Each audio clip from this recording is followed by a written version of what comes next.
Assalamualaikum warahmaullahi wabarakatuh. Halo semuanya, perkenalkan nama saya Monica Sari, mahasiswa Pendidikan Kelautan dan Perikanan, Universitas Pendidikan Indonesia.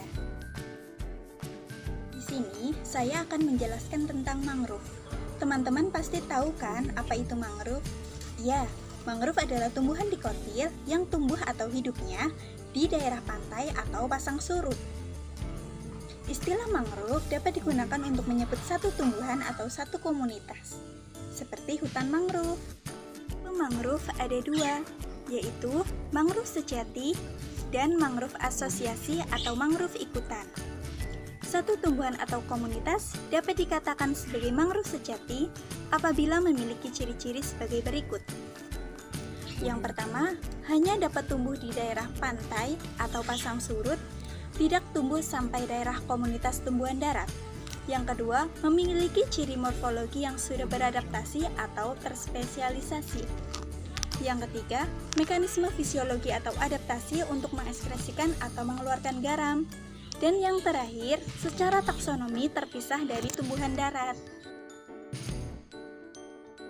Mangrove asosiasi atau mangrove ikutan adalah jenis tumbuhan yang tumbuh dan hidup di sekitar mangrove sejati, namun tidak memiliki ciri-ciri yang ada pada mangrove sejati.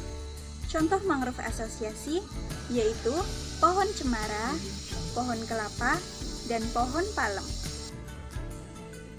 Adaptasi, fisiologi, dan morfologi mangrove.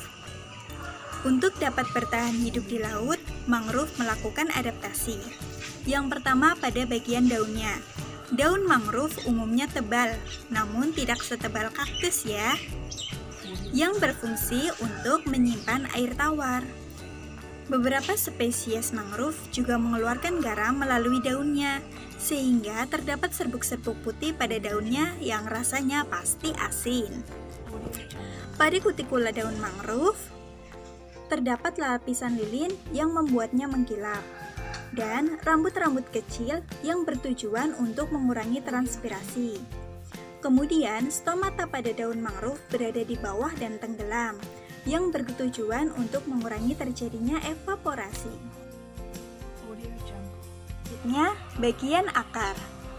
Akar mangrove selalu terendam atau tenggelam di air, namun pasti ada bagian yang muncul. Itulah yang dinamakan dengan akar udara atau akar nafas, yang berfungsi untuk mengambil oksigen secara langsung di udara. Akar mangrove memiliki beberapa jenis dan tipe. Yang pertama, akar papan, yang bentuknya seperti papan kayu. Yang kedua, akar tunjang, yang berfungsi yang seperti menunjang pohon mangrove. Yang ketiga, akar nafas, yang akarnya timbul ke atas seperti pensil atau pasa. Dan yang terakhir, akar lutut, yang bentuknya pasti seperti lutut. Nah, akar pada mangrove biasanya sudah memfilter 90% air sebelum masuk ke jaringan flum atau silem. Dan ada beberapa jenis spesies juga yang mengendapkan garam pada kulit batang yang sudah tua, sehingga akan mengelupas dengan sendirinya. Tumbuhan mangrove berkembang biak dengan vivipari. Propagul atau biji mangrove sudah berkecambah ketika masih berada di atas pohon. Ketika terjatuh dan menancap di lumpur, maka akan tumbuh menjadi mangrove baru. Sebaran mangrove. Ekologi mangrove tersebar di ekuator khatulistiwa, yaitu daerah tropis.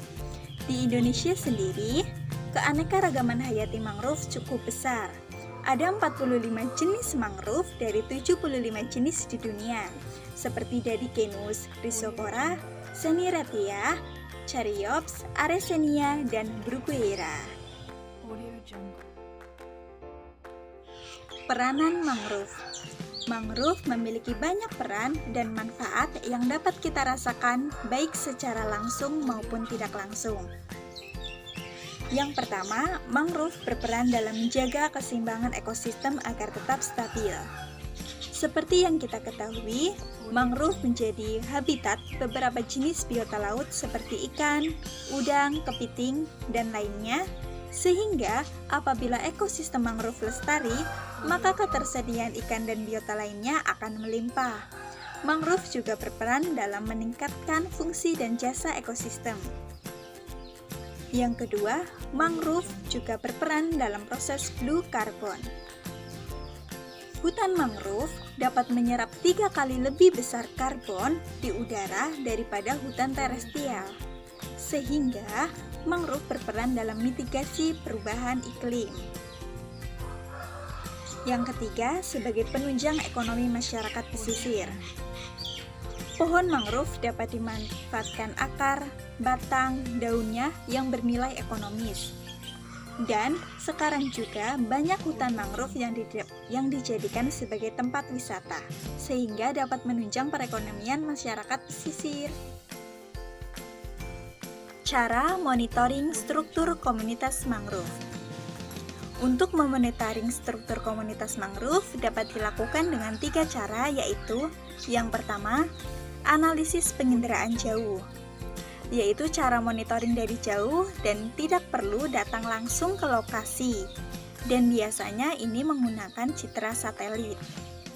Yang kedua, analisis vegetasi, yaitu cara monitoring mangrove dengan kita terjun langsung ke lapangan untuk melakukan pemantauan atau penelitian.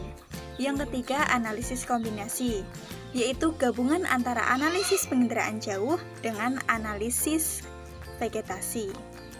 Setelah mengetahui tentang mangrove dan perannya yang sangat besar, ayo bersama-sama kita jaga ekosistem mangrove agar tetap lestari untuk kehidupan yang lebih baik.